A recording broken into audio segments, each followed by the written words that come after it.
সারা দেশে সড়ক ও রেলপথ অবরোধ করেছে পলিটেকনিক ইনস্টিটিউটের শিক্ষার্থীরা। এ নিয়ে বিস্তারিত জানাতে রাজধানীর তেজগাঁওয়ের ৭ রাস্তা মোড়ে আছেন সহকর্মী জাহিদ হোসেন। এছাড়া গাজীপুরের চান্দনা চৌরাস্তা থেকে যুক্ত হচ্ছেন ইফতেখার রায়হান। শুরুতেই যাচ্ছি জাহিদের কাছে। জাহিদ, শিক্ষার্থীদের দাবিগুলো কি অবরোধের কারণে দুর্ভোগে পড়া যাত্রীদের প্রতিক্রিয়া কি বুঝছেন আমাদেরকে জানাবেন।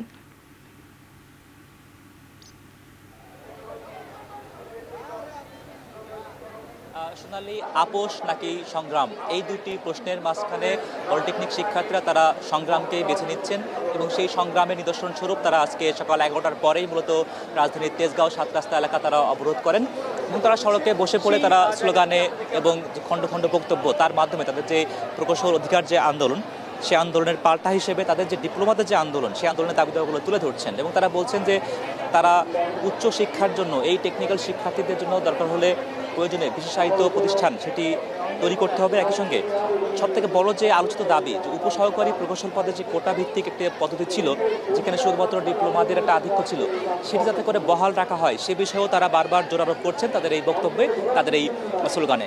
এর পাশাপাশি তারা বলছেন আসলে ডিপ্লোমা ইঞ্জিনিয়ারিং করছে, এর আগে কিন্তু যে কোনো বয়সী শিক্ষার্থীরাই ভর্তি হতে পারতেন এবং শিক্ষা গ্রহণ করতে পারতেন। তারা মনে করছেন এটিকে একটি সুশৃঙ্খল পদ্ধতি আনার জন্য শুধুমাত্র নির্দিষ্ট বয়সসীমার শিক্ষার্থীরাই এই ডিপ্লোমা কোর্সে ভর্তি হতে পারবেন।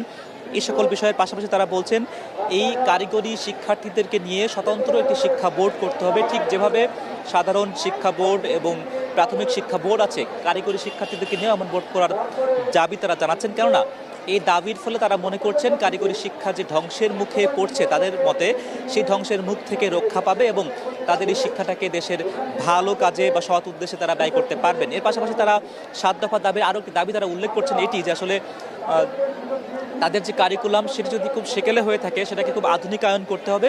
সে দায়িত্ব আসলে সরকারেরই উপরে বর্তায়, সেটি আসলে শিক্ষার্থীদের কিংবা এই ডিপ্লোমা শিক্ষকদের উপর কোনো দায়িত্ব আসলে পড়ে না। কাজে এই সকল দাবি দেওয়া মিলেই মূলত তাদের ৭ দফা দাবি এবং এই দাবি বাস্তবায়নের ক্ষেত্রে তারা মনে করছেন সরকারের বেশ উদাসীনতা আছে। তারা মনে করছেন এর আগেও দফায় দফায় যে প্রকৌশল শিক্ষার্থীদের যে আন্দোলন, সে আন্দোলনের কারণে ডিপ্লোমা শিক্ষার্থীদেরকে এই আন্দোলনটিকে দমিয়ে রাখা কিংবা তাদের দাবিগুলোকে উপেক্ষা করার যে প্রবণতা সেটি সৃষ্টি হয়েছে সরকারের। তারা এটি মনে করছেন বলেই তারা আজকে আবারও শিক্ষাঙ্গন ছেড়ে রাজধানীর বিভিন্ন পলিটেকনিকের শিক্ষার্থীরা, শুধুমাত্র যেখানে ঢাকা পলিটেকনিকের শিক্ষার্থীরা আছেন তা কিন্তু নয়, রাজধানীর বিভিন্ন পলিটেকনিকের শিক্ষার্থীরা তারা সড়কে এসেছেন এবং তারা এই পাঠ্য বই থেকে এই সড়কে নামাটাকেই খুব বেশি যৌক্তিক মনে করছেন। কেননা তাদের দাবি বাস্তবায়নে তারা আগেও আলোচনা টেবিলে বসেছিলেন, তবে আসলে এই সংগ্রামের মাধ্যমেই দাবি বাস্তবায়ন করা খুব বেশি সহজবোধ্য বলে তারা মনে করছেন, যে কারণে তারা ঘরে ফিরবেন তখনই যখন দাবি বাস্তবায়ন হবে। সোনালী, এখন চলে যাব ইমতিয়াজের কাছে। ইমতিয়াজ, শিক্ষার্থীদের কর্মসূচি কতক্ষণ চলবে এবং শিক্ষার্থীদের বিক্ষোভের কারণে জনদুর্ভোগ তৈরি হচ্ছে কিনা জানাবেন।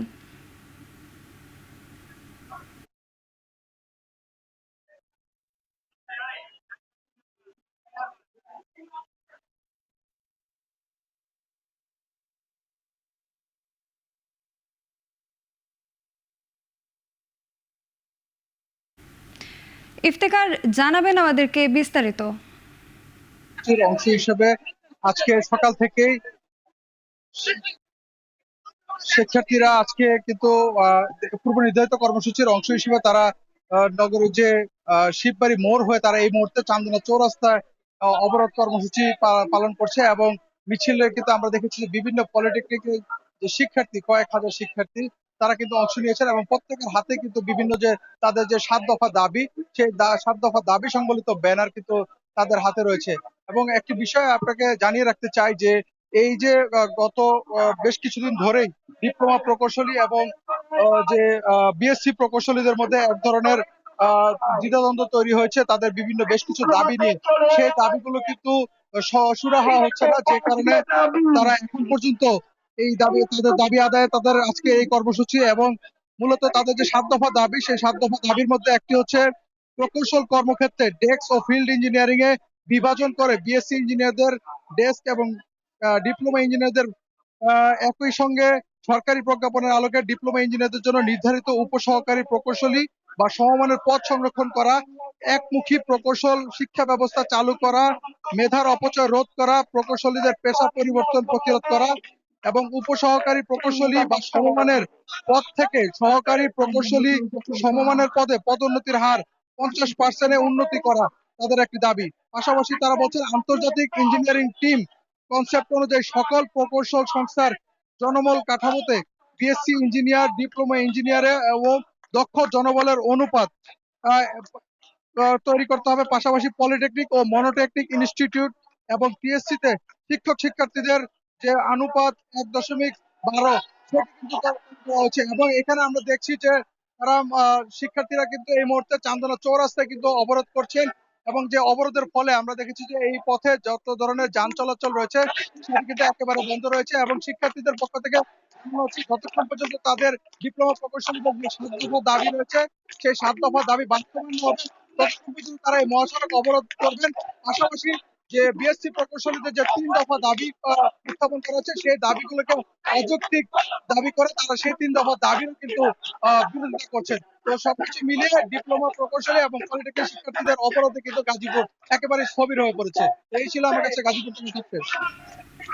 আমাদের সঙ্গে তেজগাঁও এবং গাজীপুর থেকে যুক্ত ছিলেন সহকর্মী হোসেন জাহিদ এবং ইফতেখার রায়।